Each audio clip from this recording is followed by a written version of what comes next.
played a game you really enjoy and just had the thought, man, I wish this was harder? Or has the idea of combining, say, the way an alien apex hunter sees the world in his day-to-day entice you? Well, strap on your Louis Vuitton boots and let's get to stomping around in this Holy Land once more, before the inevitable remake strips out the castle and island chapters, leaving us with a salamander fight, and then cut the jet skiing off into the sunset. This time, in Resident Evil 4, we're going to be seeing the world through different eyes. Very blurry at times, pixelated and dark eyes, but different eyes nonetheless. Join me as we take a swing at playing Resident Evil 4 with Predator Vision. So first, we need to define what we're seeing here. In Resident Evil 4, upon reaching the island facility, it becomes important to utilize a new addition to a rifle that takes down the shambling horrors known as the Regenerators. You pop on this thermal scope, and gain vision to able to isolate the parasites within the Regenerator that will stop coming back to life. Normally, this thermal view only exists through the lens of the rifle, but with some modifications, we can replace Leon's eyes with heat map retinas. Now, we don't have to have the rifle out to see like this. In fact, our entire third-person world is a kaleidoscope. So, we start our journey. Now, as you can see, the game still looks as it should in all its exquisite, righteous glory. Now, gander at our situation when I activate Predator mode. I feel as though it's more of an anti-Predator mode, as I immediately use the only way to be accurate in this game, making me less alert and more vulnerable to attacks. Alas, you won't catch this apex Predator complaining. Watch as I try to gauge where exactly I need to be aiming, while only using the position of my arms to help guide the hot bolts of justice I'm about to be unleashing from the lunar platform cannon I have gripped between Leon's cold, calculated fingers. This is gonna be fun. So in this very first area, something interesting happens that occurs frequently throughout my playtime with Predator mode on. As you can see, it's quite grainy and blurry. Now watch what happens when the game cuts to the scene where the village local is spawning us to the window in the house. Everything becomes smooth and rounded out, and the colors are more vibrant, making basic navigation much easier. But things change right after our dance with the first local, after upsetting him by flashing the pink and white square we're looking for. I have to call an orbital strike on his dome and test the waters on how the rest of this is going to play out, accuracy-wise. Kicks are the key, my children. Whipping out my handheld zoom meeting of 2 with Hunnigan, the characters don't appear as they should. And by as they should, I mean they look like clay models lacking any and all coloring. I can't forget the eyes. Where are you guys? This occurs because this thermal view we're using basically makes everything lack texture in the game so it can apply its effects over top of it. Phone cutscenes can't have thermal active, so we get to see the clay dolls that we truly are. After hanging up on that monstrosity, we've activated another difficulty of Predator Vision. I call it No Vision. The plants now look like a scene from Avatar, and they become the only way I have to really determine where enemies are. Watch how I have to use them to locate the 2 enemies I'm currently fighting. Boxes become just as vibrant as the plants, and the dog could only be located via sonar, as its whimpering was the only way I could find it. Check out this pro gamer move, as I remember there's a dynamite trap in between these trees here and lure the enemy at the top of the hill into it. Of course, when I load into another area, I have to reactivate the Predator Vision, which pulls me out of the Shadow Realm and back into the Blurry Realm. But I discover something in doing so. I find out there's a bug that I'm causing to occur when I open my inventory, which brings the darkness and takes us straight to Silent Hill Land. I don't figure it out in the moment right here, but let me jump to another moment after I figure it out how to fix the bug to show you. If the Predator Vision is active and I open my inventory, it'll take away all the pretty colors, which I then have to turn off Predator Vision and open my inventory again to bring all the colors and happiness back into the world, which allows me to turn back on my Predator eyes. The village fight had me really wondering how all this was going to go down, and was going to be the first real test of how I could hold up in a fight. At first I wanted to try to do the fight with the shadow/no vision on, but let me show you what that would have looked like. Here I have a mob of villagers knocking on my front door, and watch as I pan and switch between shadow vision and no vision to show just what the fight would look like. It's darker than the long night up in this village, and the fight went exactly as you would have expected. Boy. I won. Witness my next pro gamer moment.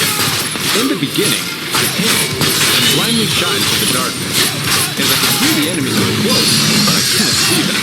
Utilizing the ultimate ring around the rosy mechanic, aka the fire in the middle of the town, I corralled the group of enemies and ran them around the fire till I was sure I had everyone in the general vicinity. Watch as I throw this incendiary grenade and cause a moment of true terror for myself as I see just how close the enemies are for a brief second.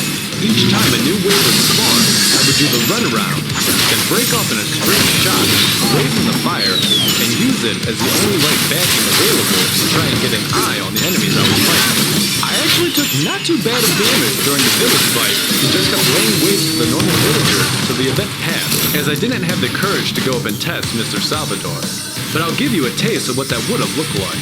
I don't know if being able to see the smoke from the chainsaw makes it better or worse, to be honest. Now I want to try the village fight again, but this time in full predator vision instead of dancing in the Shadow Realm. Funny thing is, if I open my inventory, it takes me to the Shadow Realm, as seen here, and if I pick up any items, it strips the nice clean look we get from the binocular cutscene.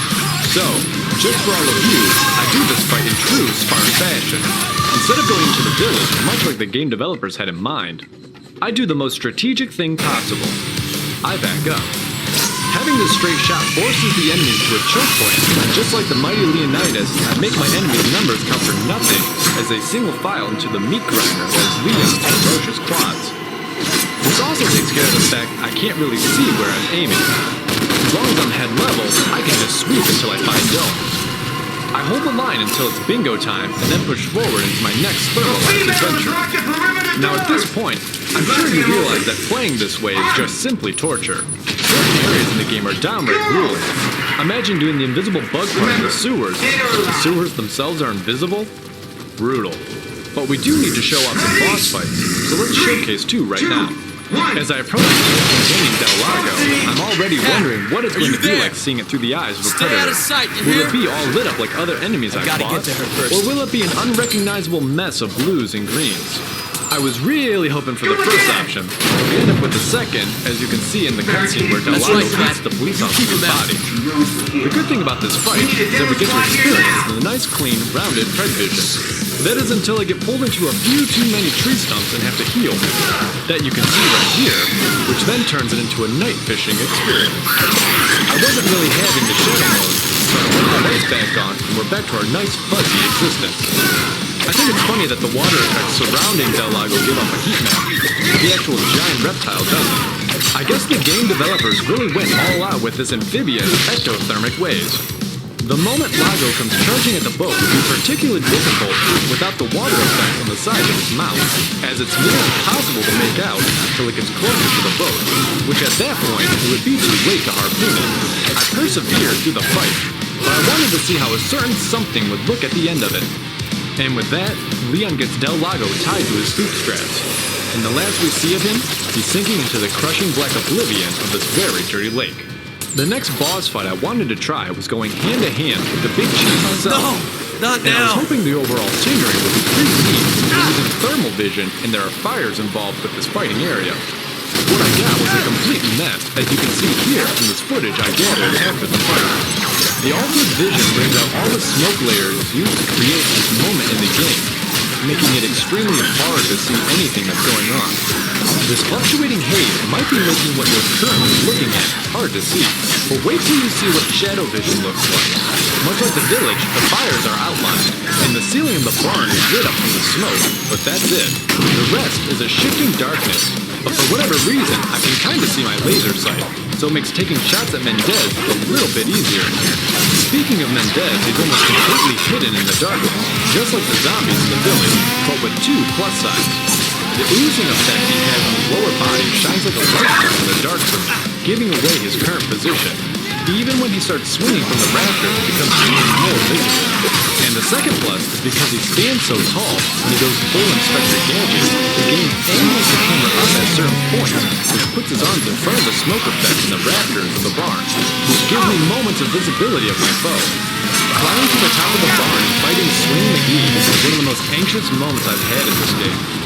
As because of the smoke, I lose complete sight of Mendez, who comes barreling out of it to attack like a tiger shark in seaweed. Cat, Pro are tip, you here? don't go upstairs to do this. Though, with limited visibility, the fight is easy enough. The standard issue, run from side to side, popping shots till Mendez is depleted in both forms, is all this fight has to offer, even with the added difficulty of limited or blurred vision. It's interesting to see how simply changing the way you view the environment in the game can completely change how you play a game. You can go from an action survivor game and turn off the lights, and all of a sudden, you're playing Outlast and running from every sound of an enemy you can make out. Or stripping away the ability to aim accurately, which forces you to get creative and think differently on how you engage whatever you're fighting instead of just point and clicking away. What are some of your favorite moments in Resident Evil 4 that you think would be a challenge when using this thermal vision? I can think of a few off the top of my head, but I'm curious to see what you think, so let me know in the comments down below. So, this brings us to the end of the video. If you enjoyed this content, would you kindly consider subscribing to the channel, as we have a lot more ground to cover and I'd like for you to tag along for the ride. Thanks for watching, and I'll see you all soon.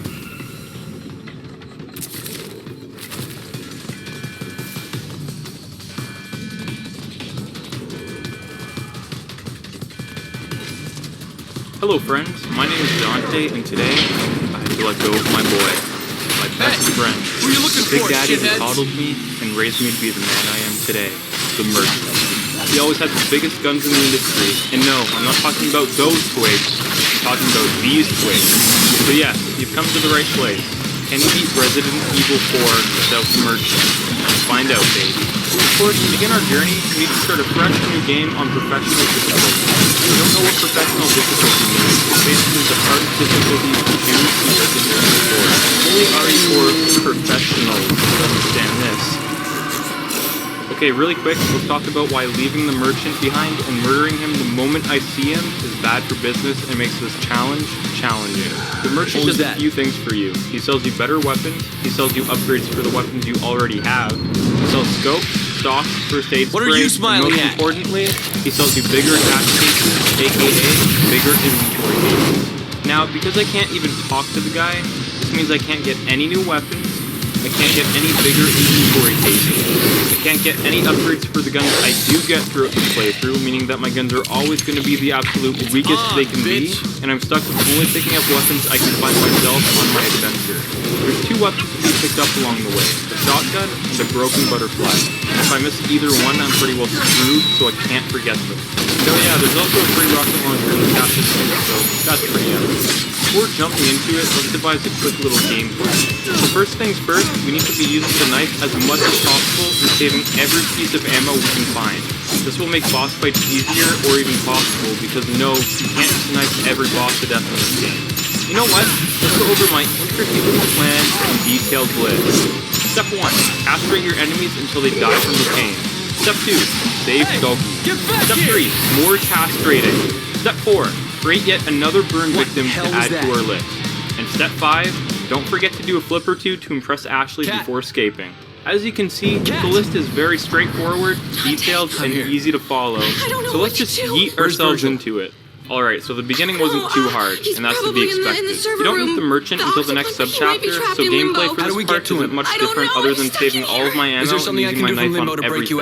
I was doing my job the same way they taught me to do it in the academy. Break into a man's home without knocking, question him, and then murder him with a knife because he didn't give me any useful information. I saved Doggy to repent for my sins, and I was on my way. For some reason, I had a weird obsession to kill everything that moved. Well, except for the dozens of villagers and Chainsaw Guy, of course.